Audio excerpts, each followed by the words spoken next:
Akkam jirtu hordoftoota keenya kun Qophii Gombisaa Ogeeyyiiti. Qophiin Gombisaa Ogeeyyii akkuma maqaa isaatii ogeeyyiin garaagarii mari'achiisuudhaan karaa sarara saatalaayitii ONN isiniif dhiyeessa. Qophii kan karaa YouTube yookiin Facebookidhaanis argachuu akkuma dandeessan laayik nu gochuu yookiin immoo sheer nu gochuus hin dagatinaa. Qopheessaan Solomon Namarraati.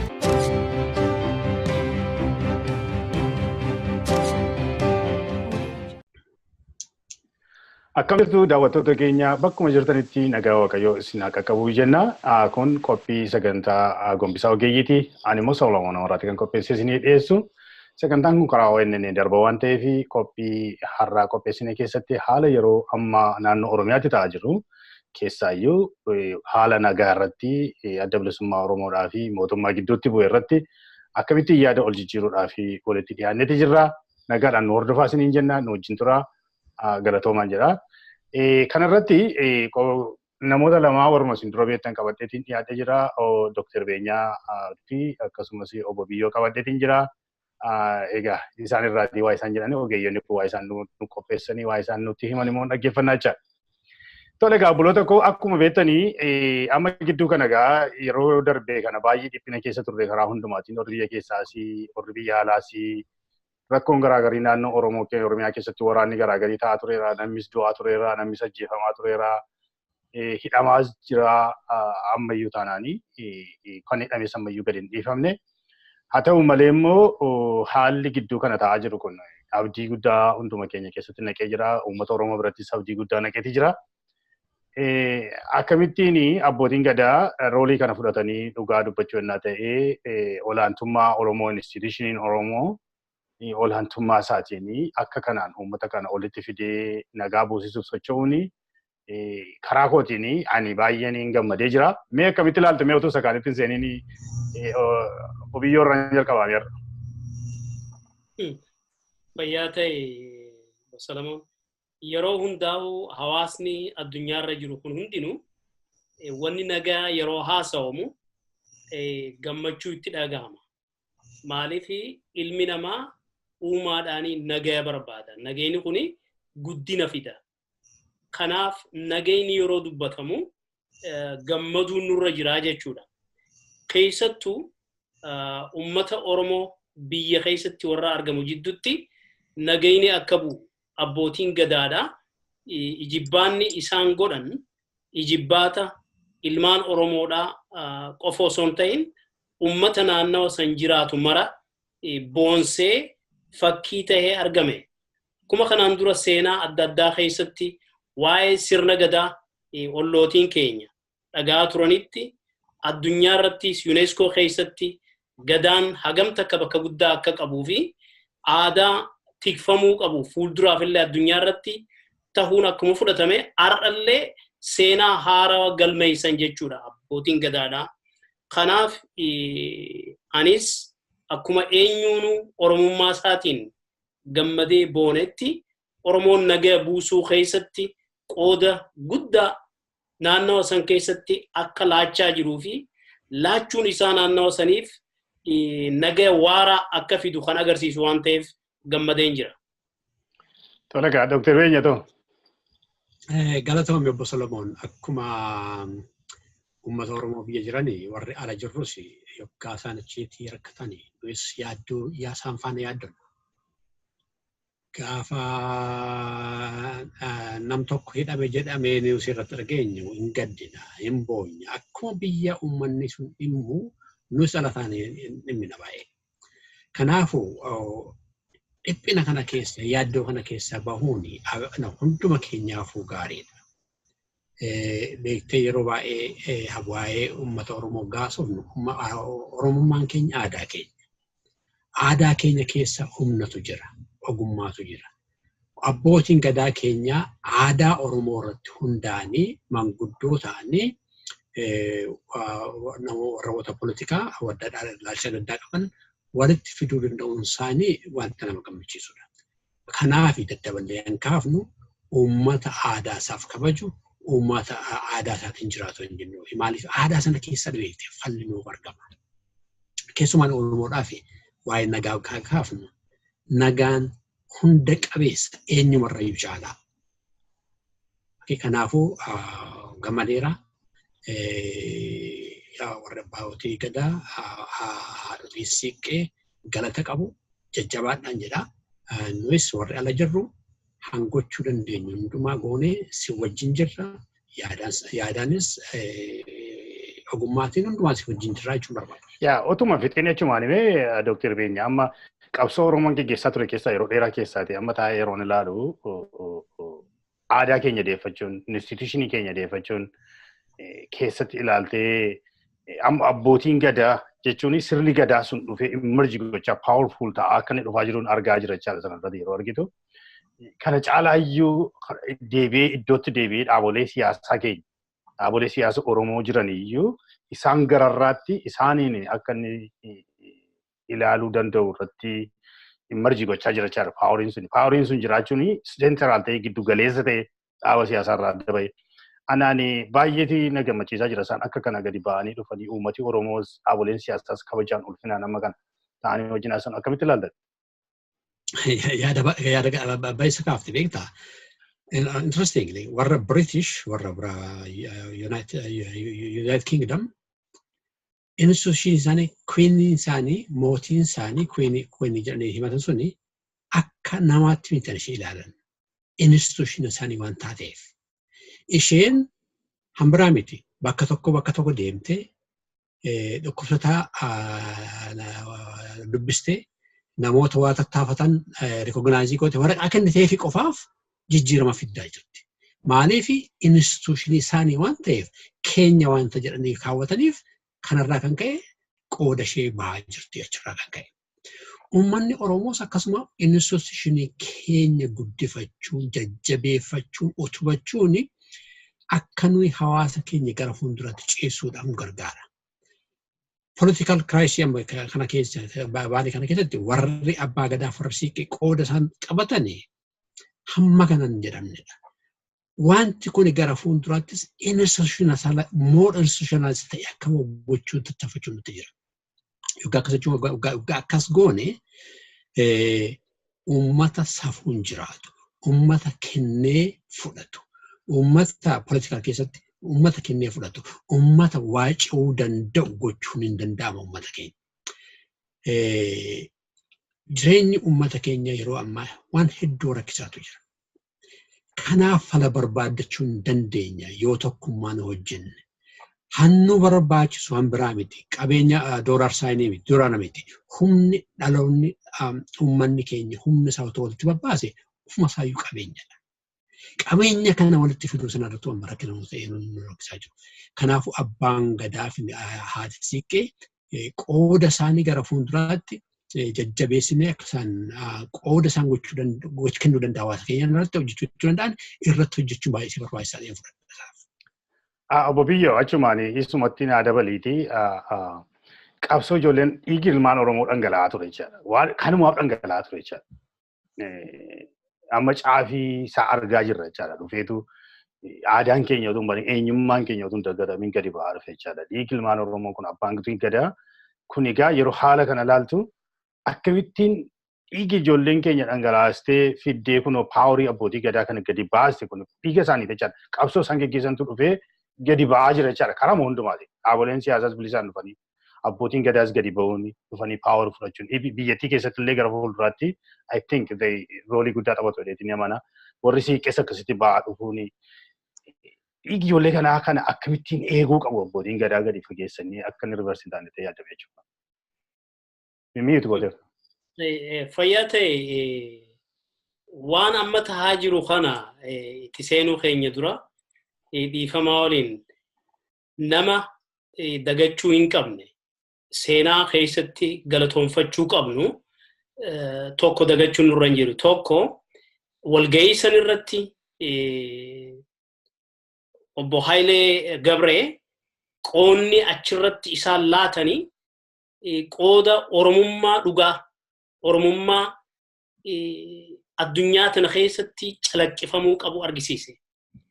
Qabxiin irraa dubbatan qabxii ati makaafte kana obbo Haayilee Gabree ijoolleen qeerroodhaa tuni wareegamni isaan kaffalan hidhannoon isaan qaban, nyaanni isaan nyaatan, abbootii walga'ii sanirraa qooda fudhatan, haadholee walga'ii sanirraa qooda fudhatan, haadholee fi abboolee manatti hafan isaaniitu tajaajila.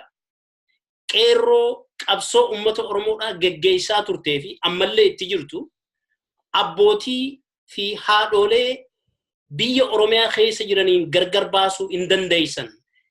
Lola kana fincila ture, wareegama kafalamaa ture, waliin baasaa turre, ijoolleen teenya ijoollee naamusa qabdu. Ijoollee disipiliiniin isaanii biyya tanaaf ija addaa kan namuuf qabu jedhaniiti kaasan. Kanaaf wareegamni qabsaa'onni Oromoodha warri mana isaanii arra garaa dachii taasifatees warri arra umrii isaanii irratti balleessee qabsoo tana otoo ilmoo hin argatin hafaniis warri ar'aan tana jireenyi isaanii jireenya gartee ilmi namaa keessa jiraachuu hin jirre jiraachaa jiraniis qooda isaan laatanii kan arginu. Ilmaan Oromoo kanneen ar'aan tana biyya ambaa keessa faca'anii nama gajja'anii jireenya isaanii dabarsaa jiran qabsoo kana keessatti qooda guddaa laatan. Firii qabsoo sanii kan arginu har'a. Firii Oromoon bakka fedheehu jiraatu, bakka fedheehu dalagu qooda keessaa qaba jechuudha. Yeroo walga'ii san irratti hayyu dureen adda bilisummaa Oromoo dubbatu isin hunduni jala deemtan jeetiin amana. Yeroo Dr. Alamuu Simee dubbatus nuundi jala deemnee jirra. Oromoon yeroo wal bira dhufe argita akkatti garaa wal balleessu.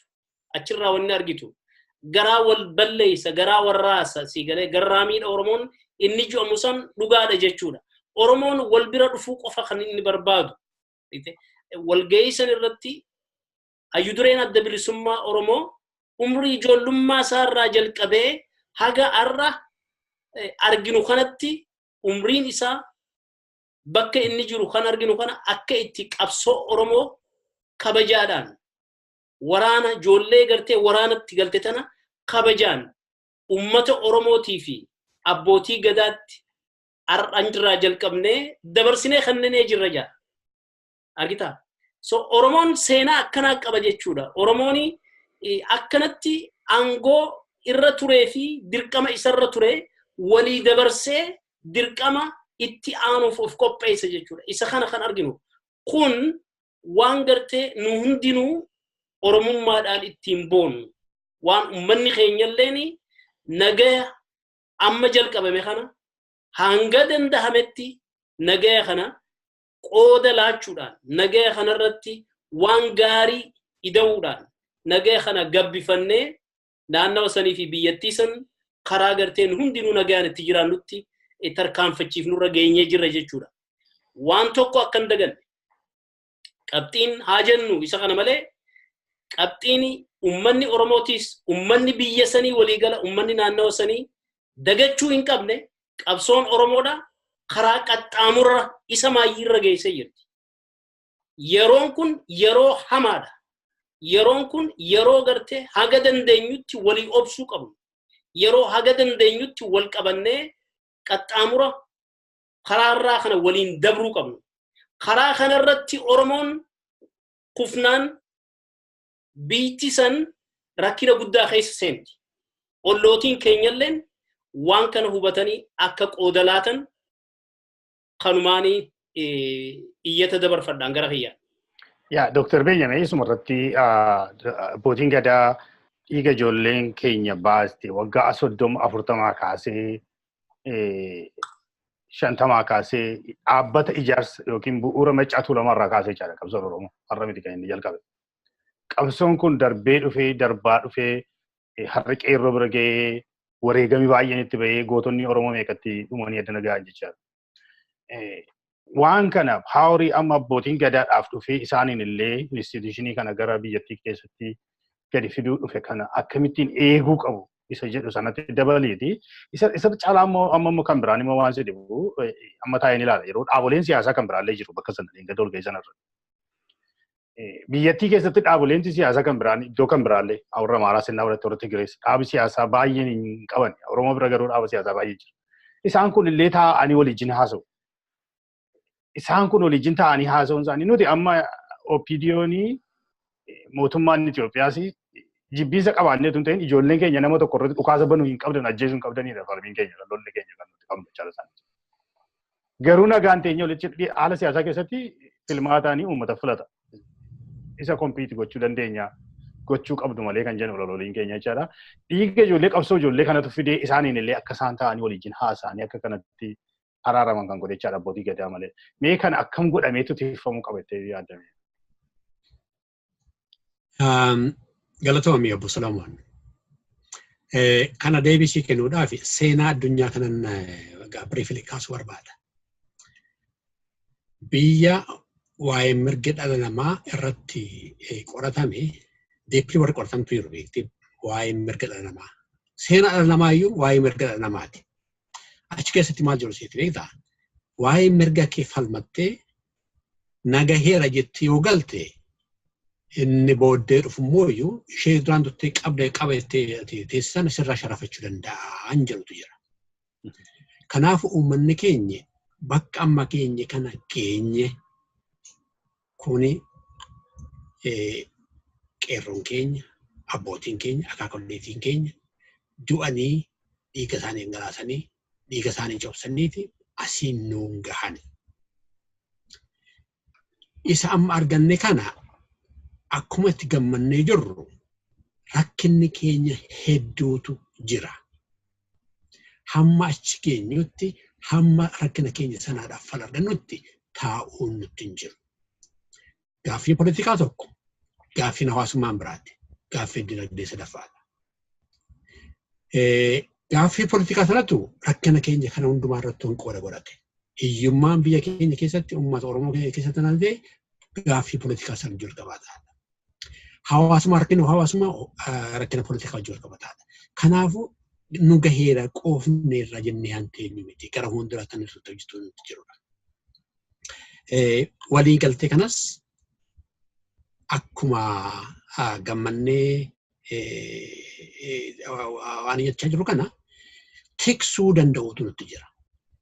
Abbootiin gadaa keenya waraana qabanii, poolisiin qabanii jiruun walii galabee kun jirurraa oolchuu danda'an humna qabanii fi isaanii humni isaanii garuu uummata Oromooti.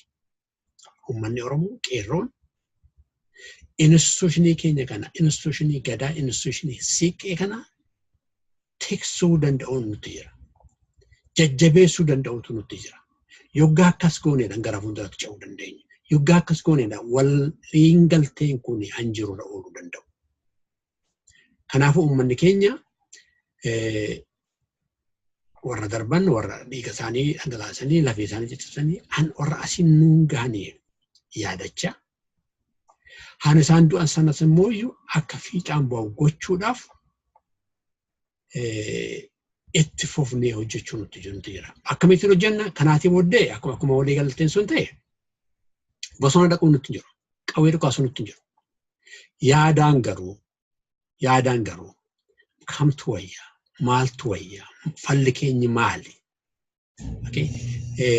Yoggaa falmiin nagaatiin gaaffiin ka'u yaada qaroo, yaada nama ceessuu danda'u, yaada rakkina keenyaaf falanuu darbuu danda'u turuu danda'a. Kanaafuu qawwee sana lafa keenya yaadaatiin akkaamittiin gooneeti gara fuulduraatti deemuu dandeenya. Rakkina keenyaadhaaf falli keenya kan argachuu dandeenya. Sirriitti akka xiyyeeffannu. Keessumaa qeerroon keenya. Amma nagaatu dhalateera, nagaatu bu'ee barumsa keessatti jabaattanii rakkina hawaasa keenyaaf fala akkamittiin nan barbaada, akkamittiin nan gumaachuu danda'a. Saayinsii sana keessatti maal fiduu danda'a, maalan barbaadu argachuu danda'a jettanii irratti xiyyeeffachuu jira. Yoggaa akkas goone humna keenya warratti ijaarranne rakkina keenya barbaadachuudhaaf salphaan ta'a. Abbootiin gadaa keenya ammas duraan ta'ee jedhe haati siiqqee galata qabu. Ammas dubbii finne jedhanii isaanis taa'uun isaaniitti hin jiru. Dubbiin jalqabdan malee hin finne gara fuulduraatti fuulti jira haalli kun bakkeetti poolitikaan dorgommii bakka jirutti gara fuulduraatti waan akkasiin kun akka hin dhufneedhaaf jiruu keessan itti fufuu danda'u nuti jira. Itti fufuu danda'u nuti jira. Akkamitti itti fufuu dandeessu tokkummaa qabdan kana tokkummaa keessan itichaa siqee wajjin hojjedhaa. Namni biyya keenya keessatti biyya Oromoo keessatti namni instituushinii Oromoof kabaja hin qabne karaa hundumarratti abaaramaa akka ta'e itti akka fudhatamu isarraa kan ka'e rakkina jiru hundumayyuu kennanii fudhachuu taa'anii mari'atanii fala barbaadachuu malee lammaffaa wal hidhuu wal ajjeesuu walitti dhukaasuun sirra kan dhufneedhaaf qooda keessan akkatti baataniin jajjabeessuu barbaada. Amma gaamee gara walgeechaatti deebina jechaadha kanarraati. Amma achirratti wanti dhiyaate tokko hayyudureen adda bilisummaa Oromoo Daawid keessaayyuu achi ba'anii waraana kana abbootii gadaati duriyyuu kan keessan kan sabaati sabaa fedhanii baay'ee waraanni kun kan keessan harka keessanitti kenneerra yeroo jedhu akkamitti ilaaltamee sana? Eenyuun ana? Biyyoo. Biyyoon na dhagaa jiru fakkaata Dookter jedhe. Biyyoo jirtaa jedhis? Jira maal jette? Amma hayyudureen adda bilisummaa Oromoo Jaal Daawit achirratti amma walgeessan irratti waraanni kun ijoollee keessan. Duris Oromoof jedhanii ba'ani. Kanaafi harka keessanii fi harka abbootii gadaadhaa fi uummata Oromootti dabarsee kenneera yeroo jedhu wanti sun amma powerfully ture amma akkamitti ilaaltame haasa? Wanni nu hundaafuu warra mootummaa bakka bu'ee achitti argameefillee waan isaan eegan hin turre. Maaliif hin eegini waraana adda bilisummaa Oromoodhaa dabarsinee hin kanninuu isa ju'u namni hundi eegaa ture.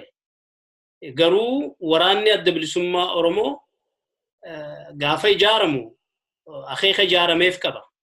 Akeeka ijaarameef san irratti hundaa'uudhaan hayyudureen adda bilisummaa Oromoodhaa itti aanaa hayyuduree adda bilisummaa Oromootii wajjin achitti argamanii irratti walii galteedhaan akeeka waraanni dhaabbateef kana ifatti uummata hubachiisan.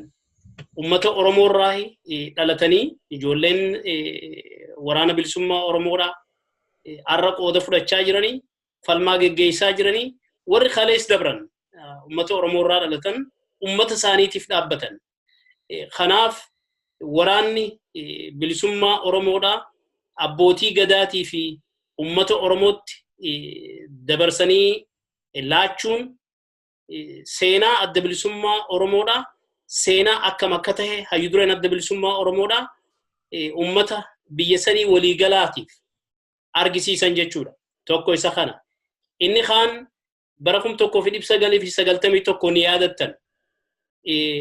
Waraanni bilisummaa Oromoo akkuma ol seenameeni yeroo gabaabduu keessatti qophii gahaan odoo hin godhamin mooratti akka galan taasifame. Mariin bal'aan osoo irratti hin geggeeffamin. Isa sanirraa baratame dhaabni adda bilisummaa Oromoo hagam takka rakkina bara 1991 ture san hoogganni adda bilisummaa Oromoo waraana bilisummaa Oromoo mooratti galcheeti ficcisiise inni jiru haga ammaatti uummata Oromoo biratti falmisiisaa ture. Keessattuu gargar fottoqinsaaf qabxii guddaa tahee ture. Sanirraa baratamee jira jechuudha. Hayyudureen adda bilisummaa Oromoo bifa saniin ammas rakkoon ka'ee ummanni Oromoo amata 20 ammas waraana murtii ummataatiin alatti mooratti galchitan inni jiru kuni akka hin kaane addi bilisummaa Oromoo murtii qajeelaa murtii seenaadhaa fudhatanii jiran. Kanaafuu waraanni bilisummaa Oromoodha, hireen waraana bilisummaa Oromoodha, ummata Oromoo harka jira jechuudha. Amma ummata Oromootiin murteessa jechuudha. Humni ittisa Oromiyaa nu barbaachisaa fi nu barbaachisu kan murteeffatu ummata Oromootii fi abbaa gadaati jechuudha. Ummata mari'atee murteeffata. Yoo balaan dhufellee balaan dhufu balaa waliigala ummanni Oromoo itti gaafatamu itti gaabbu jechuudha. Yoo injifannoon dhufellee injifannoo ummanni Oromoodha irratti cichee ilmaan isaa wareegee ilmaan hafan ofitti qabee bobaasaa jala qabatee qaxxaamura amma irra geenye kana balaa amma harkaanu qabu kana keessa ceehame kuni seenaa keessatti bakka guddaa qabaata jechuudha. So hayyu dureen adda bilisummaa Oromoo murtiin yeroo sanitti dabarse murtii ulfaataadha. Akka gartee nama hayyu duree akka dhuunfaattis isa jalatti hojjetee nama beeku tokkotti murtii laafaa hin turre qaama isaarraa wanni dubbifnu isa sanni ibsa. Haa ta'u malee ummata Oromoodha balaa diinni gartee isaan barbaadurraa hanqisuuf murtii seena qabeessa fudhatame jeetiin abdadha. Gaarii Dr. Beenyaa meessumas gaafadha tokko achirratti wanta dubbatame keessaa maqaa isaanii illee yaadadhu. Yoo araara Oromoodhaaf ta'e sangaan illee yoo hafe aanaan illee qala kan jedhu obbo Haayilee jechi sun baay'ee waan garaa nama madeessu ture jechaadha. Hayyu dureen adda bilisummaa Oromoos akka sanatti gadi baay'ee dubbachuun isaanii ammam bilchinni siyaasaa fi haalli waa'ee Oromoodhaaf qabsoon sun waa'ee Oromooti malee waa'ee isaanii akka hin taane kan agarsiisaa kan jedhanii namooti dubbatu jira jechaadha. Mee akkamitti ilaaltan kana lamaanatti? Galatoomi obbo Solomon. Beektaa duraan tutte haasoo obbo Daawud irraan ka'a.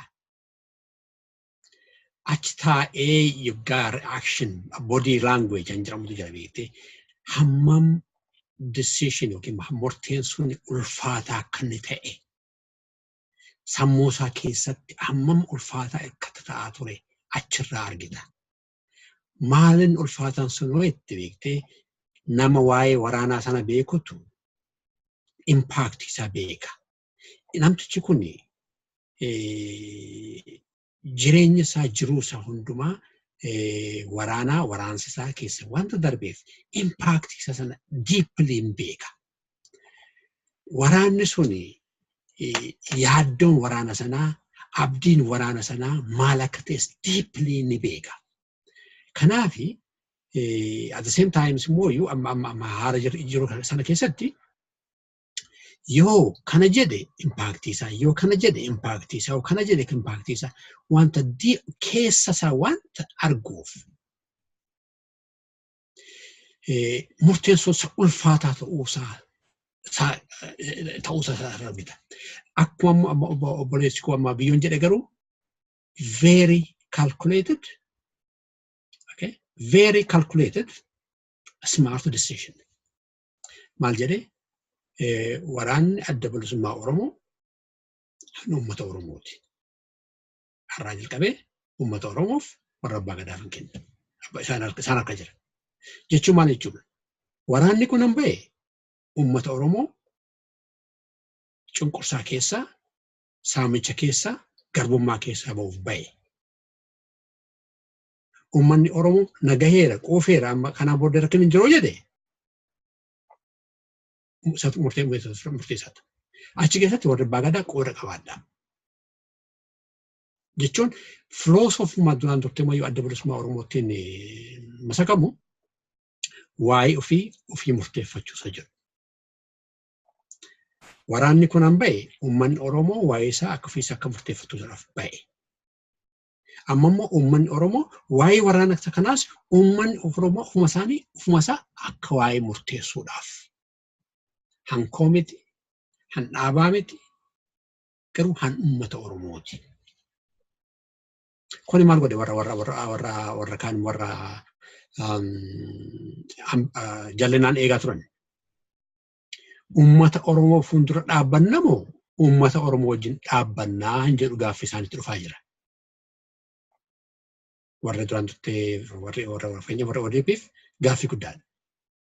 Yoo waraana kana erguna jedhani uummata Oromoo wajjin konfliktii keessa galuu isaaniiti. Kana akka isaan kanarratti chaalenjii ta'anii kenneefi.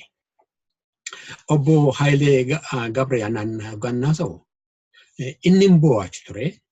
Anis billinni Solomon. Anis nan bu'aa haasoo sana gaggeeffanne. Eessaa dhufa beektaa? Jaalalarraa dhufe. Jaalala Oromummaa sanaaf qabutu lubbuusaa akkuma warra bosona jiranii inni sarraachi dhaabbatee lubbuusaa kennuuf ka'e. Uummanni keenya waa'ee Oromummaa haasofnu. Oromummaa hanitti madaalamnu hannu hamee darbitu jira beektee yeroo ammaa kana. Gaafa Saaddasaa Birruu dheeraatti uummata Oromoo amantii adda addaatiin addaan baasee jiru sana walitti fidee iddoo tokkotti nyaachisee dhubaase istaandardii tokko nuu kaa'ee darbe. Irratti bakka itti madaalamnu. Gootonni adda bilisummaa Oromoo akka warra Magarsaa Bariifaa amantiitiin addaan hin baanu jedhanii bakka tokkotti du'anii waggaa awwaalamanii istaandardii hambira nuu dhaabanii darbanii. Bakka itti Oromummaatti madaalamuu danda'u. Obbo Haayileenis isumadha asirtii nuuf godhe. Madaalliidhuma sana warra guute keessaa tokkodha. Kabajaan qabaafi. Warri nu dhaggeessatus hundumtu Oromoon hundumtu. Jaalala Oromummaadhaaf yoggaa qabaannu humna keenya walitti finnee fala argachuu dandeenya. Rakkina har'aafis, rakkina boruudhaafis, rakkina hawaasaadhaafis, rakkina dinagdeedhaafis, rakkina jeequmsa sekuritiidhaafis hundumaafuu jaalala Oromummaa sabboonummaa sanatti yoo hundeeffanne fala argachuu dandeenya. Jajjabeeffachuu kan nutti jiru aadaa Oromoo jajjabeeffachuu nutti jira. Sabboonummaa Oromoo jajjabeeffachuu nutti jira. Yoggaa akkas goone humna taanee naannoo sanatti bahuu dandeenya. Akkuma deddeebisee kaasee darbe. Sabboononni barattoota taatee sabboona taanaan sabboona gaashaa ta'uu dandeessa. Mootummaadhaaf hojjeta taanaan uummata koo akkamittiin caalaa tajaajila jetteetti hojjetta malee akkamittiin waa keessaa qicadhe itti faana gochuu dandeessu. Warri waa qicatan, warri uummata Oromoo tajaajiluu didanii uummata harkisanii warra sabboonaan taanedha. Isaaniinis akka gara sabboonummaa sanatti dhufan jajjabeessu. Uummanni keenya garuu sabboonummaa sanaaf gatii kennuu danda'uutu nutti jira. Waraanni adda bilisummaa Oromoo inni bosona jiru sabboonummaa isaatii warra guutuudha. Kabaja qabaachuuf nutti jira. Sabboonummaan isaanii guutuu waan ta'eef han dandeenyu kenninee fi sabboonummaan sun ijoollee keenyatti akka darbuu gochuu danda'u tattaafachuu nutti jira. Maaliif yoo warra sabboona kanaaf kabajaa qabaachuu keenya yoo agarsiifne akkaataatti nuyi ilaalcha isaanii qabnu yoo agarsiifne ijoolleen keenya booddee irra dhufani aadaa sana fudhatanii dhufu. Aadaa sana waggaa fudhatanii dhufani tattaaffii nuyi har'a gochaa jirru tattaaffii boruudhaafis nu gargaaraa jechuu barbaadetanii. Egaa abbo Biyyoo amma mee achuma keessaatu hin beekni amma kaafteetta silaa murtii hayyuu dureen dhiyeesse sun ammam jabaa akka ta'e waraana kana ammam akka inni leenjise ilaalcha waraana kana ammam akka inni beeku qabsoo ijoolleen kun geggeessan ammam akka inni ulfaataa ta'ee fi lubbuu isaanii dabarsanii saba kanaaf kennu akka inni ta'e ni beekachaa. Waan ulfaataa kana gaa fuudhee yeroo abbootii gadaatti kennu uummata Oromootti yeroo dabarsu ba'aan kun ammam ulfaataadha. Abbootiin gadaadhaa fi uummati Oromoo ba'aa kana baachuudhaaf qophaa'aadhaa dhuguma haasa'uudhaaf innaa ta'e akkamitti ilaaltame? Ba'aa guddaa miti wanti kun akkamitti ilaaluu qabu maal gochuu qabu abbootiin gadaa kana? Ba'aa qabsoo bilisummaa geggeessuun ba'aa laafaadhaa miti. Inni mataan isaa gaafa uummanni Oromoodhaa sirna gabroonfataa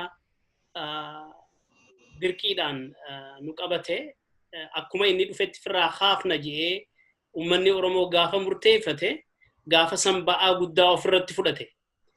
Hayyu dureen adda bilisummaa Oromoo isa kana caalatti hubatee umrii isaa keessa balleesse. Gatii qabsoon nama gaafattu hundani hubata. Uummanni Oromoo akkasumatti hubata gatii qabsoodha. Barri Oromoon qabsoo eegale bara dheeraadha beeki. Bara dheeraa kana keessatti Oromoon obsaan ofii isaatiif walii obsuuf diina isa balleessaa jiruufillee obsa argisiisuudhaan uummanni Oromoo karaa dheeraa kana deemaa dhufe. Yeroo ammaa keessatti ba'aani hegeree waraana bilisummaa Oromoodhaa uummanni Oromoodhaa abbootii gadaa waliin murteessuudha waan laafaa miti waan ulfaataadha. Ijoollee daggala seente tanaa waliin taa'anii mari'achuun barbaachisaadha. Akkuma obbo Haayilee Gabree kaasetti ogummaa gaafata ijoollee tanatti haasa'uuf. Ijoolleen tuni nagawuma lafaa kaatee daggala seenuudhaan qawwee hin kaafne.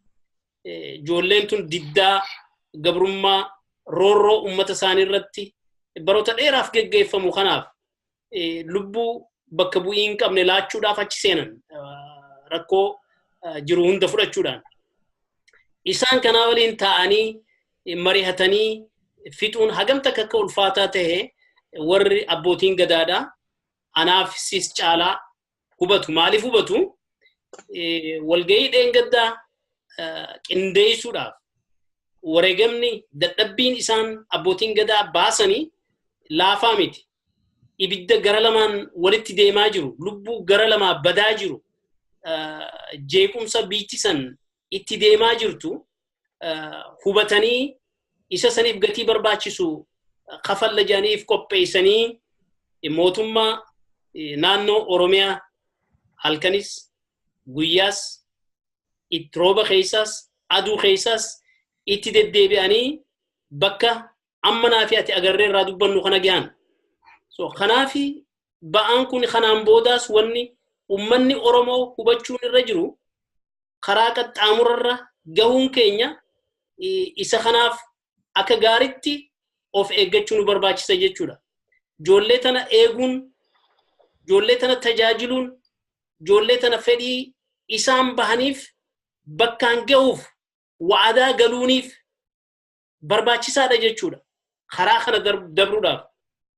Isa kana qopheessuuf warri ODPdha sabboononni qabsoon ijoolleen tun goote achi keessatti magarse, achi keessaa baase, achi keessaa maddisiise. Sabboonota laafoon ODP keessa hin jiran jajjaboodha jechuudha. Isaan silaa murtii waltajjii amma nu irraa dubbannu kana qopheessuuf murtii ofirratti hin fudhatini waraanumaan deebifnaan san akka karaa adda addaatiin dhiibamuun itti fufe arra wanni dubbannu waan addaati jechuudha. Kanaaf qabsaa'onni daggala qofan jiran, qabsaa'onni ODP keessaas jiran jechuudha. Warri gatii barbaachisu laachuuf qophaa'an achi keessaas ni jira. Kanas dagachuun nurra hin jiru. Isaan kanallee jajjabeessuun, isaan kanallee yaadaanis bira dhaabbachuun, isaan kanallee gatii isaan kafalan kanaaf galata galchuun barbaachisaadha jechuudha. Ba'aa reefu kaafte kani laaffisa jechuudha. Ba'aa sanii gargar akka hirannuu nu taasisa jechuudha. Argitee nagaa buusuun, nagaa haasa'uun, manguddummaan, ijaarsummaan, abbaa gadaa ta'uun laafaadhaa miti. Warra kanaa waliin dhalateetu jira. Walgahii san irratti waan namoonni adda addaa dubbate yoo dhageesse waliin dhalachuu san argita. Hamma reefu kaaftan nama akka obbo Haayilee Gabreedha, nama akka Dr. Maraaraa Guddinaadha. Argitee jarri kuni yeruma fedheehu qalamuuf qophiidha jechuudha dhugaaf. dhugaa uummanni Oromoo barbaadu saniif haqa uummanni Oromoo argatu san haqa saniitu biyyattii san fayyisa haqa saniitu biyyattii san karaa nagaa oofuu danda'a jechuudha. Dhara wanni diddiban biyyattii san karaa nagaan oofne haga har'aa kan argine si galee. So kana hubachuun barbaachisaadha jechuudha gatii guddaatu kaffalamuu ta'a.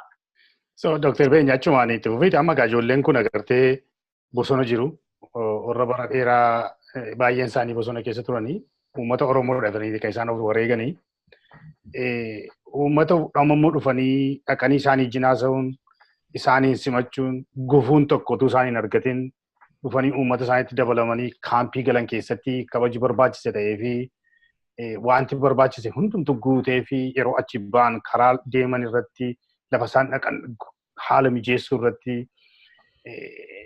amma rooliin kun egaa itti gaafatamuun kun center of power godheera jechaadha. Amma bilisummaa Oromoo seenaa fudhatte center of power Oromiyaa keessa abbootii gadaa ta'eera uummata Oromoo ta'eera jechaadha.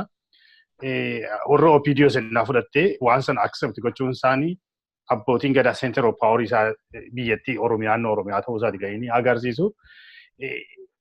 Waan kan responsibilitiin kun ba'aa guddaa kana akkamittiin tiksuu qaba uummati Oromoo abbootiin gadaas akkamittiin bakka ga'uu qabu ta'ee yaadame. Galatoomii obbo Solomon. Waan kana hubachuudhaaf maal gochuun itti jiraseeti. Warri abbaa gadaa instituushinii Oromooti. Kabajaa Oromoo keessatti waan qabanidha humni isaanii hin jiru. Uummanni Oromoo siiqqeedhaa fi abbaa gadaadhaa fi kabaja guddaa qabaafi. Maaliif duudhaa keenyadha. Warri ODPs kana keessa bahuu hin dandeenye Oromoo waan ta'aniif. Warri yaadaan keessaa bahan jiraachuu malu garuu hedduun isaanii aadaama sana keessa jiru. Warri keessaa ala bahanii yaadan yoo jiraachuu danda'ani. Humnatu achi keessa jira. So kanaafuu humni abbaa gadaa fi haadha siiqqeeyyo jaalalli uummanni Oromoo isaaniif qabu institution sanaaf qabudha humni isaanii. Warri mootummaa suni ammallee isaantu waraana ajajaa, poolisii ajajaa, qabeenya resoursiin isaan harka jira, humni ammallee isaan bira jira. Garuu humna jaalalaan jiruu fi humna institutional jiru adda baasnaa siin jechuu barbaadatanii. Egaa warri abbaa gadaa isaan gochuu danda'an humni isaanii uummata Oromootu isaan faana jira waan ta'eef uummata Oromoo kana ammos qindeessuu danda'u isaanitti jira. Qindeessuu maaliif qindeessu? Warra gootota amma bosona jiran kana yoggaa deebisanii kaampii ta'etti geessan tika gahaa kabajaan gahaa akka kennamuu fi bakka qubatan sanattis immoo barsiisanii ta'u kabajaatiin professionaalii yoo barbaadan poolisii ta'u yookiin security ta'u yookiin immoo professionaalii barbaadan yoo isaan ta'an qopheessuu danda'u isaanitti jira. Wanti kun qabeenya barbaachisa. Qabeenya hedduu barbaachisuu danda'a. Kanarratti qabeenya uummata Oromoo irra qofa otoo hin taane haala gaayyuu naadirmadhaa jechuun hin danda'amu. Biyyoota adda addaa fakkeenyaaf biyyoota akka Kanaadaa, biyyoota akka Ameerikaa, biyyoota akka Awurooppaa sagantaa akkasiidhaaf horii barbaada. Hammatee tokko horii kontirbiitii nuu godhaa jechuun hin danda'amu. Kontirbiishiniin sunis immoo callumadhanii horii kennitee fi osoo hin taane isaan of danda'a warra gar tokko warra manitaanitti gashuu warra poolisiitti gashuu dandeessa warra gochuu hin dandeenye akka isaan of danda'anii jiraatan gochuudhaaf qopheessuu danda'u nuti jira. Gar tokko immoo jiru beekte maybe waraana sana irratti madaa'aniiru ta'a poolisiidhaaf hojii tajaajiluu hin danda'an ta'a. Yookiin immoo beektii jireenyitti ulfaattee fiizikaalii dadhabanii amma poolisii ta'uu hin danda'an ta'a. Isaan akka warra akkasii kana fuutee isaanis immoo adult education barsiisa gahee jechuun danda'ama natti fakkaata. Isaanitti gashite isaanis of dandahanii akka waan gochuu dandeessi. Maal jechuu barbaadeetaniini gootota keenya kana tokkoo isaaniiyyuu lafatti dhiisuun nutti hin jiru. Isaaniin jajjabeessinee akka isaan of dandahanii gara fuulduraatti bahan gochuun isaaniif qofaaf miti bu'aansaa uummata Oromoodhaaf fida bu'aansaa inni guddaan. Achi keessatti maal jechuu dabarsaa jirraa? Ati goota taatee yoo baate uummata keedhaaf lubbuu kee lafee kee kennuudhaaf nama fedhii qabu yoo taate uummanni Oromoo sin gatu jennee dabarsuu keenya. Kana ijoollee keenyatti dabarsataa jirra. Ijoollee keenyatti akka wanta kana fudhatanii deemaniidhaaf kana barsiifachaa jirra jechuudha akkas goonu kana. Waan ta'eef warri abbaa gadaa dirqama fudhatan kanarratti beektota biyya keessaas ammatatanii barbaachisaa ta'e warra alaa keessas ammatatanii inni ala jirus Oromoon ala jirus akka isaaniif dirmatu biyyoota adda addaa kanas akka isaan dirmatan godhanii jara kana kabajaatiin yoo warra security Oromiyaa keessatti galuu danda'aniif gashuu warra achimuu galuu hin dandeenye jiruu adda addaatti jiruu of danda'anii akka isaan jiraatan gochuudhaaf qopheessuu warra immoo manguddummaatti gahanii warra immoo ta'e immoo sooroma bahanii jireenya at least isaan gahuu jireenya isaaniif isaan gahuu ta'u kennuudha malee akkuma nama kashlabbee hattuu duriyyee karaa irratti gashuu gatuun nutti hin jiru gonkumaa. Kana waan ta'eef uummata moraaliin Oromoo kanaan ayyamu kanarratti haala gaarii nu dirmachuu hin danda'a. Kana dirqama akkasii kana fudhatanii yaada amma jalqabame kana akka isaan fiixaan baasan gaafadhaa.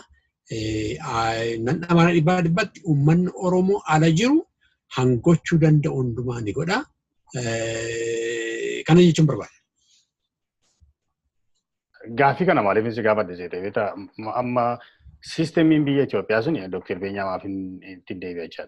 Siistemiin biyya sanaa suni akka Oromoon tokko ta'ee yaada tokkoon dhaabatu hin barbaadu. Ammas yeroo darbee kana ji'a 8-9 kana kan gidduu keenya galee walitti nu naquudhaaf yaalii gochaa kan turanii warra Amaaraa kana jechaadha karaa miidiyaa garaagariitiin isa ta'anii dhaabolee siyaasaa garaagarii. Asif Itoophiyaan Oromoon akka waan Itoophiyaa jirtu. Sagaleen kana jala jechuudha. Oh, okay. So maal jechuun barbaade siistemiin biyya sanaa akka Oromoon tokko ta'u hin barbaadu amma jechaadha yeroo dheeraadhaaf. Yeroo nuti walitti dhufnu isaan immoo waan biraa uumaniitu miidiyaa garaagarii sennaa laattee ta'ee gargar nu ceekaa turan jechaadha. Ji'a 8 kanas kan gidduutti mul'ataa kan ture jechaadha. Wanti kun fiixaa bahuudhaa fi siistemiin biyya sanaa sana keessatti amma wallaansoo guddaatu jira. Wallaansoo guddaan suni waraanni biyya sanaa ODP nama fakkeenyaa fi ODP'n Oromoota baay'een Oromoodha. Yaada garaagariitiin garaagara ta'uu malla malee paartii sana yoo jajjeessan malee mootummaa Itoophiyaati kan Itoophiyaan sun immoo instituushinii yaada kan inni jiru jechuudha. Wanti sana akka wanti kun waliigalteen kun hin gufannee fi akka isaan karaa duubaa godhanii saaboteejii hin hojjennee fi ODP irrattis akka isaan saaboteejii hin hojjennee Oromoo irrattis adda bilisummaa Oromoo saaboteejii akka waraana kana irratti akka saaboteejii hin hojjennee bifa maaliitiiniti ammam qophaa'aadha abbootiin gadaadhaaf uummatni Oromoo kana ijoollee kana utuu rakkinni tokko isaan irra hin geenye kee bahuudhaaf kan gochuu danda'u. Beektaa chaalenjii jiru hundumaan argitu gaawaa tokko hojjechuuf kaatu. Hamma ta'e tokko qophaadha argita. Akkuma kanaan dura yoo beeknu halagaan yeroo hundumaa nurratti hojjeta. Nurratti hojjetee isa tokko rukutee as if inni Oromoo tokko akka rukuteetti gaa himamuu hin beekna. Maqaa adda addaa waggaa walii kennan hin beekna. Sababa adda addaa waggaa walii kennan hin beekna. Uummanni keenya garuu yeroo hundumaan waan gochuun tasgabbiidhaan dubbii ilaaluu danda'u. Warri halagaan naan isaan godhanii hin barbaade yaa godhanii uummanni keenya tasgabbiidhaan keessumaa walirratti obsa walii qabaannee tasgabbiidhaan yoo ilaalle olaantummaadhaan bahuu dandeenya. Uummanni keenya jaallannes jibbines firan biraan qabnu uummata Oromoodhaaf Oromoon dhaabbachuu nutti jira. Oromoodhaaf dhaabbachuudhaaf han waa tokko wal hubachuu nutti jiru, walii galuu nutti jiru. Waa'ee keenya irratti teenyee mari'achuu malee halagaan mari'achuu nu baasu. Seenaa darbee keessa daddaballee argineerra. Yeroo Minilik namoonni tokko Minilik wajjiniitiin ta'anii mari'atanii genuinely Oromoodhaaf bu'aa argisuudhaaf ta'uu mala dhagaas beekte garuu uummata Oromoodhaaf bu'aa kan agarsiifne beekneerra argineerra. Yogguu TPLF immoo yoggaa OPDO ijaarratte objektiivii kanuma ijaarratte argineerra dhiibbaan inni qabaate. Akkuma qabxii tokko yeroo tokko Dr. Lammaan kaase xareeffatamne uummata keessatti jedhe. Exactly. Waan akkas ta'an isaanis beektee madaa akkasii keessa darbani. Isa kana keessatti deebi'uun isaanitti hin jiru isaanis. Kanarraa baruun isaanitti jira.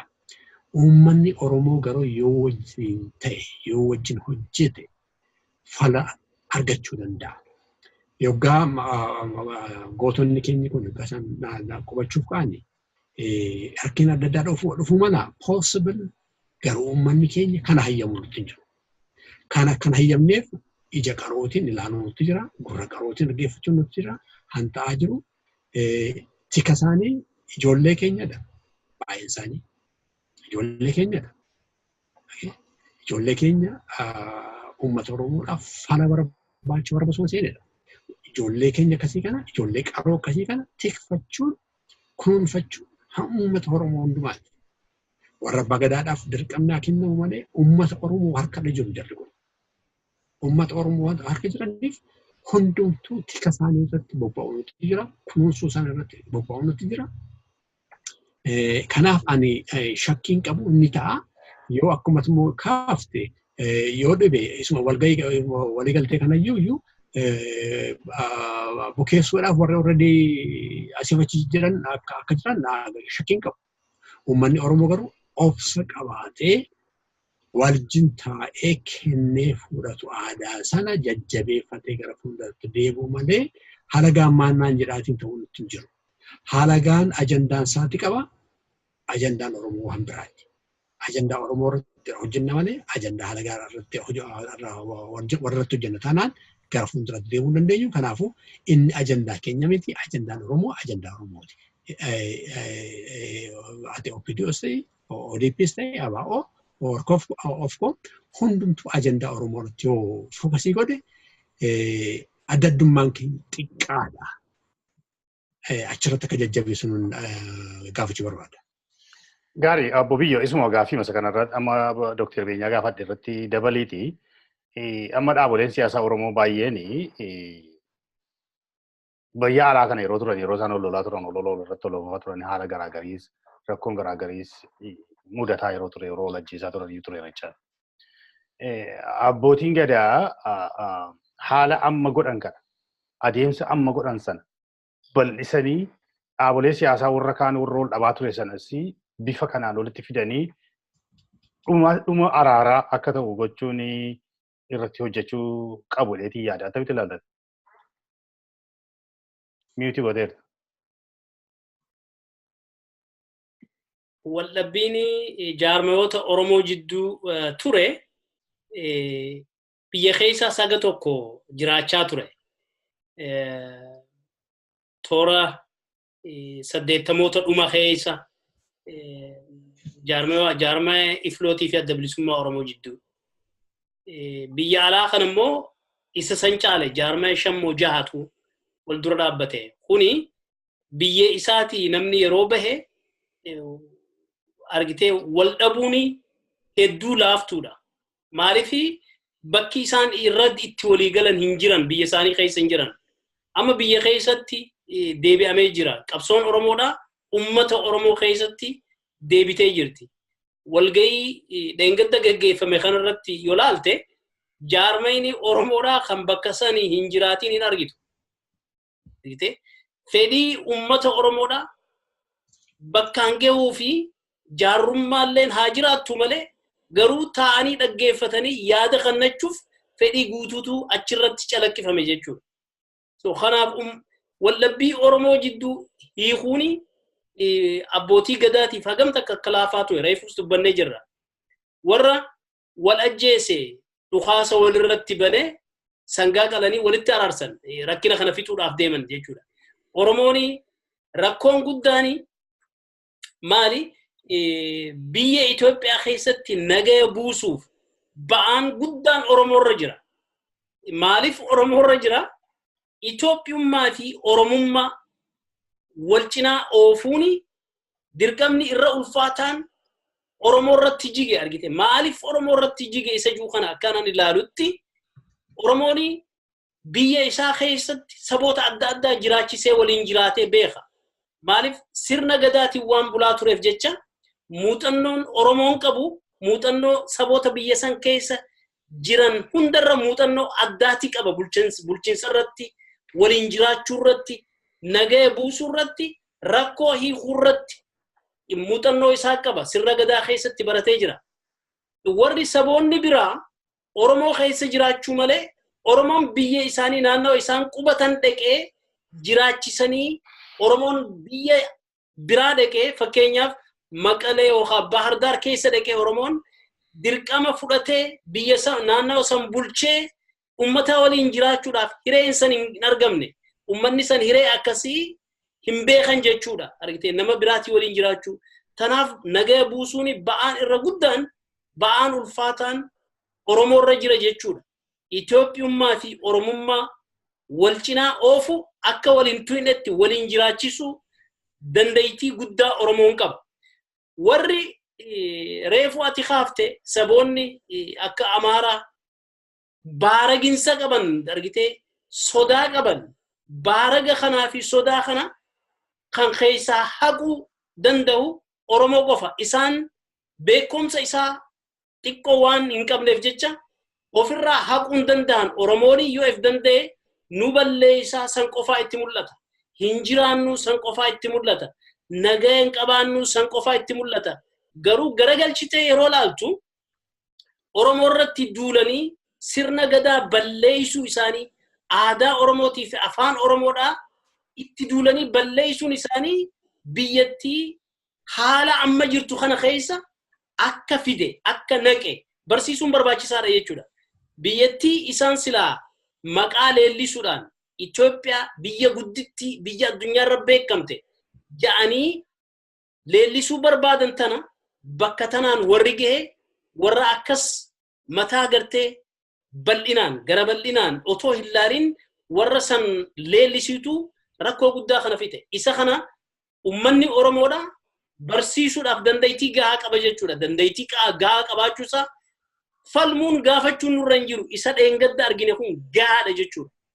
Isa kanarratti Oromoon wal ijaaree isa kana ollootii keenyaaf barnoota akka irraa argatan naannawa sanitti nagaa buusuu irratti Oromoon biyyaa fi ala keessatti wal qabatee murtii wal fakkaataa fudhachuun barbaachisaadha.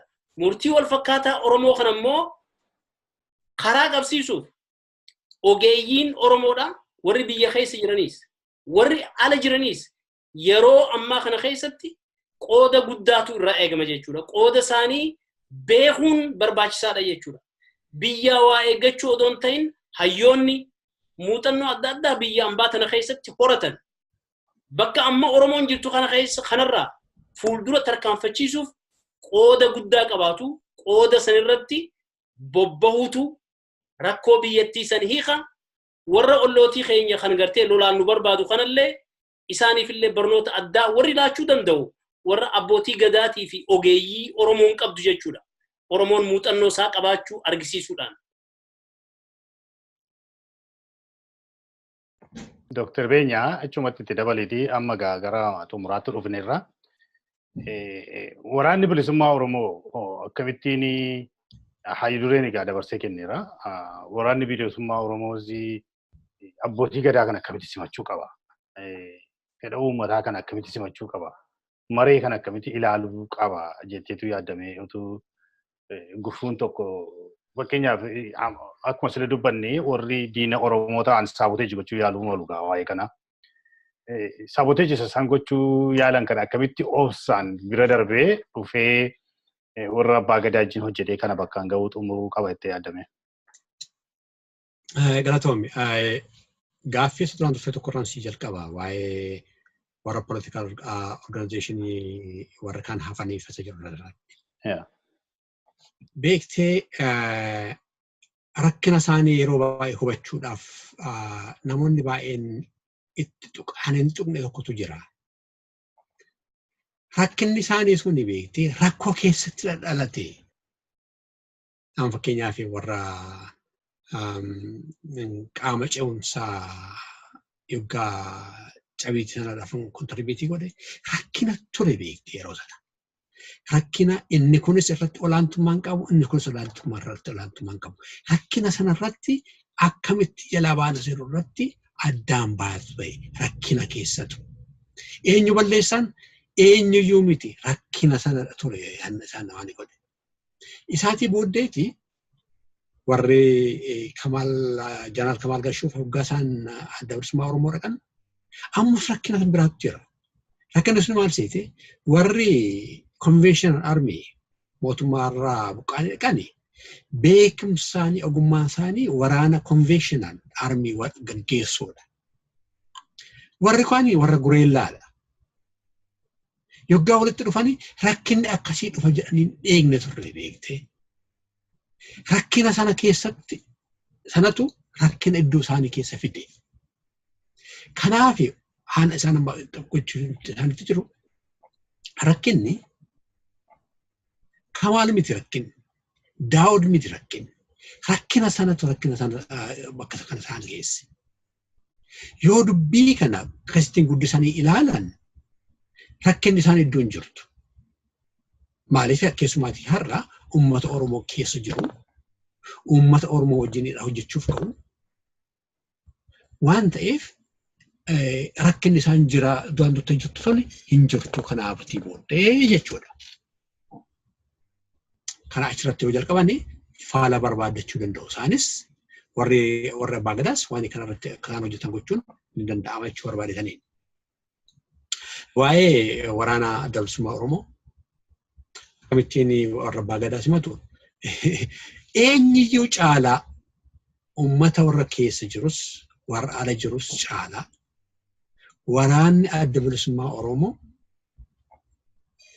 yaadaan hawwiidhaan aadaa Oromoo sanarratti wanta itichanii jiraniif warra abbaa gadaa wajjin wal fudhachuun isaaniif salphaadha. Eenyuyyuu caalaa hawwiin isaanii isa abbootiin isaanii akaakaaliin isaanii duratti falma ittiin jiraataa turan sana wanta deddeebi'anii barataniif abbaa gadaa deebi'anii dhufuudhaaf isaaniif baay'ee salphaadha. Hawwii isaanii waggaa meeqaatti hawwii isaanii gammoojjii keessa gaggalatanii cirracharra ciisanii dhagaa boraafatanii baalaa nyaatanii yoggaa haanaasa'an duraa hundumtuu waa'ee kana waan ta'eef isaaniidhaaf salphaadha. Hawwii keenya abdii keenya tunuu fiixaan nuu ba'ee jedhanii fudhatu malee fudhatu. Salphaadha jechuu barbaadatanii. Warri abbaa gadaas ijoollee keenyatu nutti dhufe. Ijoollee keenya nu hawwaa turteetu nutti dhufaa jira. Ijoollee keenya nu dheebochaa turteetu nutti dhufaa jira. Waan ta'eedhaaf nus immooyyuu isaaniin akka isaanitti nu ilaalan sana taanee argamuudhaaf tattaafachuun nutti jira jedhanii isaanis nuuf qopheessuun isaanitti jira. Maaliif abbaa gadaa jechuun abbaa seeraa, abbaa haqaa, bakka haqa jirutu wajjin oolu akkasittiin beekama aadaa Oromoo keessatti ijoolleen kun dargaggoonni keenya kun warri bosonarra jiran kun akkasittiin beeku wanta akkasittiin beekaniif warri abbaa gadaa isa jedhame sana ta'anii argamuudhaaf tattaafachuun isaanitti jira. Akkuma turaan tuttee kaase warri abbaa gadaa waraana ajajanii qabanii mootummaan gara boodaatti deebi'uuf ka'ee humnattiin dirqisiisan qabanii garuu uummanni Oromoo, qeerroon Oromoo abbaa gadaa haadha siiqqee booddee ta'anii humna isaanii ta'anii waliin galteen kun akka fiixaan bahu gochuun dirqama guddaatu nurra jira jechuu barbaadanii. Kanaafuu akkuma yeroo darbe abbaan gadaa Sanbatoo jedhan tokkotu jira beekte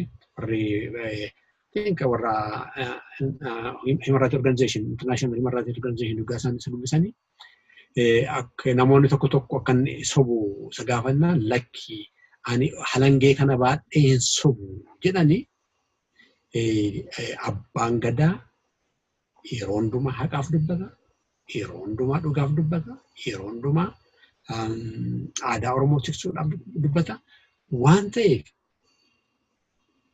gocha kana jecha kana fiixaan baafachuudhaaf haa tattaafatan yommuu danda'an godhani.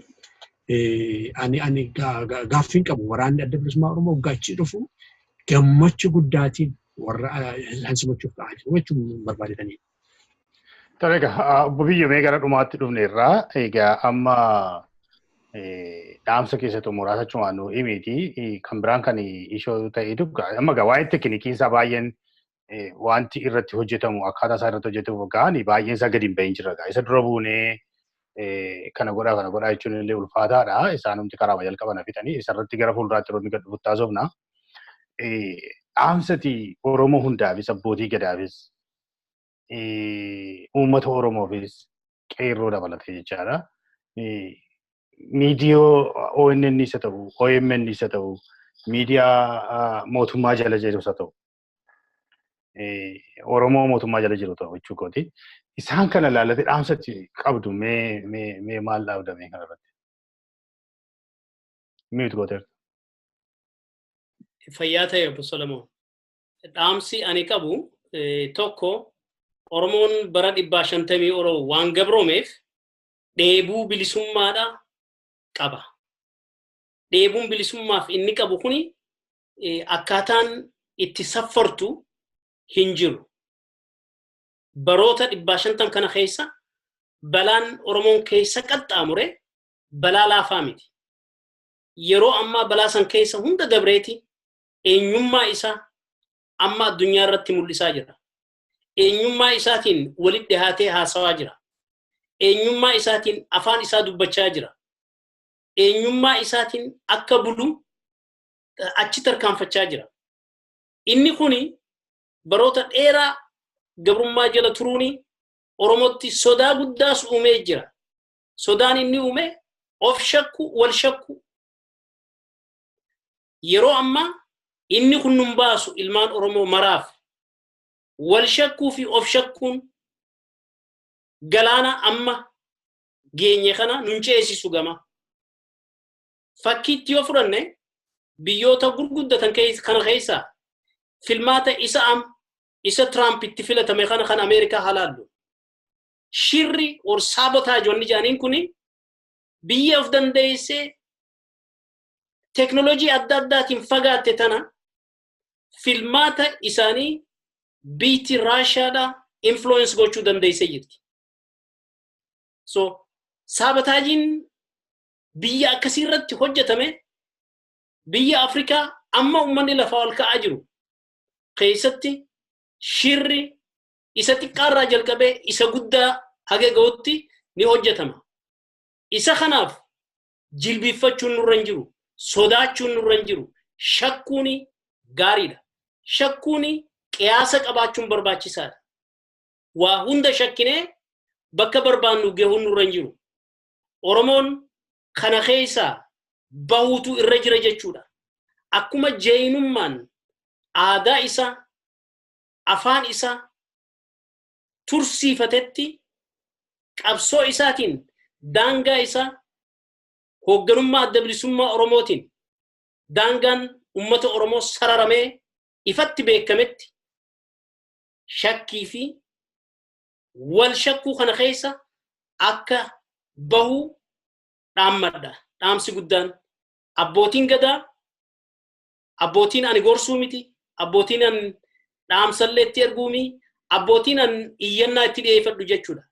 Iyyannaan itti dhiyeeffadhu akkuma amma dheengadda fakkii ta'anitti inni dardarri bakka tokko qajeelfama itti kannu obsanii waca dardarri gara biraatiin itti wacuus obsanii ka'aariin dubbatus fudhatanii bifa nu hunda boonsesaniin walga'iisan xumuranitti ammallee fuuldura ijoollee isaanii ilmaan isaanii ka isaanitti hayyu dureen adda bilisummaa Oromoo dabarsee kanne ummata Oromooti waliin tajaajila isaan fakkaatu simannaa isaaniin malu simannaa sabni tokko goota isaa ittiin simatu qindeessanii ijoollee teenya akka simatan yoo dandahame ijoollee teenya yeroo simatan yoo bakka 3 fi 4tti addaan qoodanii wal duraa duuba nu simachuu dandahanii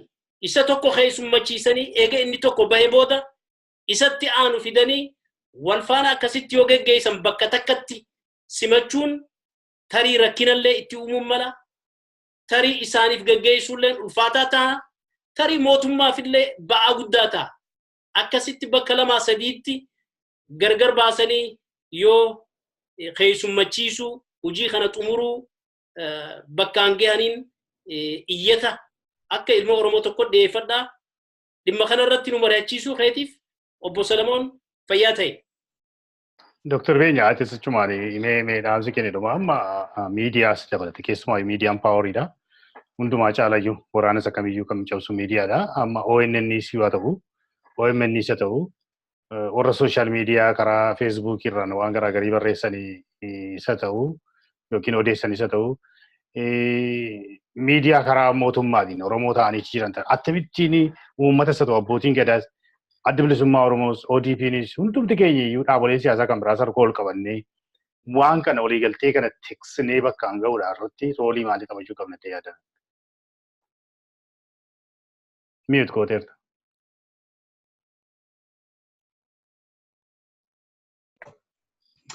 Galatoomi waa'ee miidiyaa beektee waa'ee yeroo baay'ee hamboodaatti hafneeru tokko isadha miidiyaadha. Yeroo baay'ee dhiyoo kana hammatee tokko kan gara fuulduraatti deemneerra jedhee yaadaan ture hin deemne malee baay'ee boodatti hafoodha.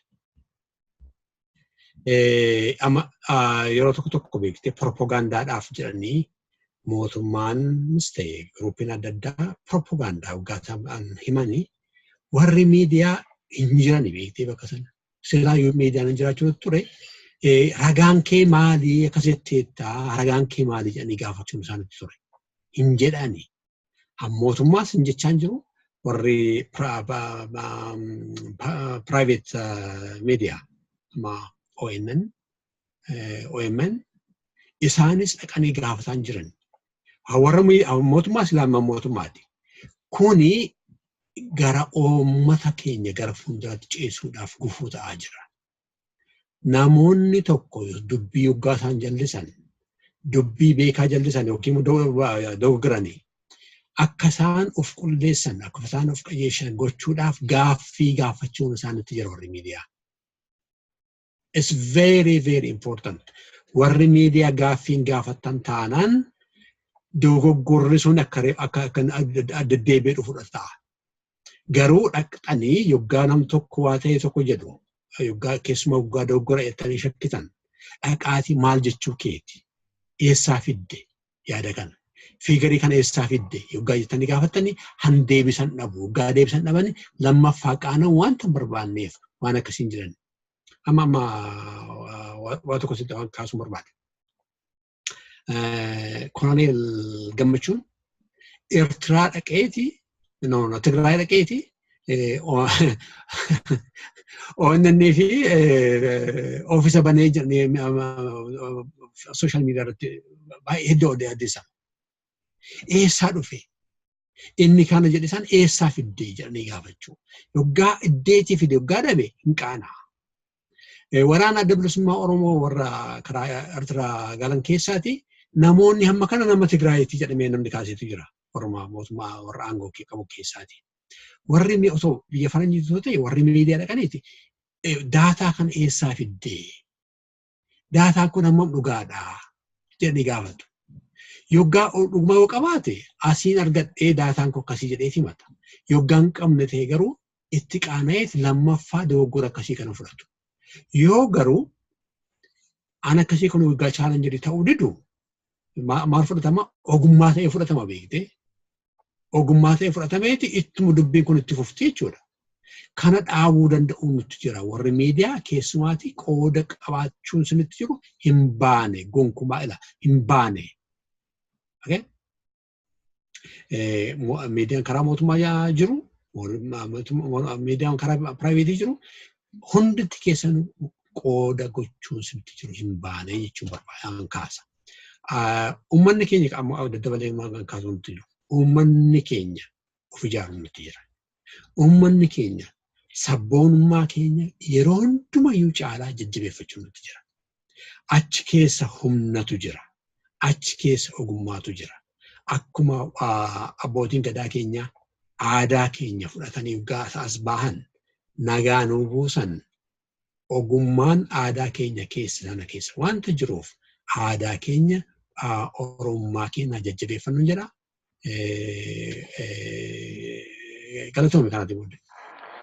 Egaa daawwattoota keenyaa qophii keenya guyyaa irraa yeroon asuma irratti xumuru ogeeyyoon akkana lamaan irraati wanti nuti hubanne tokko dhimma abbaa gadaa yookiin instituushinii Oromoo jabeessinee ijaarrachuun akka nu barbaachisu ijoollee keenya waraana umurii isaanii guutuu bosonatti dabarsan hunduma keenyaaf jechuudhaa fi mirga keenyaaf bilisummaa keenyaaf jireenya keenyaaf jedhanii lubbuu isaanii kennuuf jedhan kan immoo kabajaan ulfinaan finnee bakka isaan barbaadanitti bakka isaaniif malutti kabaja isaaniif malu irratti hundoofnee bakka barbaachisan akka isaan ga'anii irratti hundumaa hawwii keenya araarri amma ta'e kun immoo hunduma keenya gammachiiseeti jira. Nus sennaa ta'e ODP sennaa ta'e ABO sennaa ta'e dhaabolee siyaasaa warra kan biraa sennaa ta'e hundumti keenya kan tokkooti. Garuu kan nuti jibbinu siyaasa filmaataan wal moona malee wal ajjeesuun hin danda'amu Oromoo keessatti jennee falmina jechaadha. Boris inuma dhaabbanne jechaadha. Qawwee qabatee waraana namarratti rabsu irratti uummata irratti rabsu irratti isa tokko irratti rabsu irratti numa dhaabbanna. Boris jechaadha. Ijoolleen keenya immoo nagaadhaanii sololo'anii akka isaan nutti dabalamanii saba isaaniitti qe'ee isaaniitti maatii isaaniitti akka isaan dabalanii hawwii keenya gaafa sana immoo hundumtii keenya ol qabanneetu waliin sirbina jechaadha. Nagaa Waaqayyootiin bulaa bulee tokko hundumtuu ani Solomon Namarraatti kan qopheessee isinii dhiyeessu amma yeroo biraa walitti deebinutti nagaadhaan tura.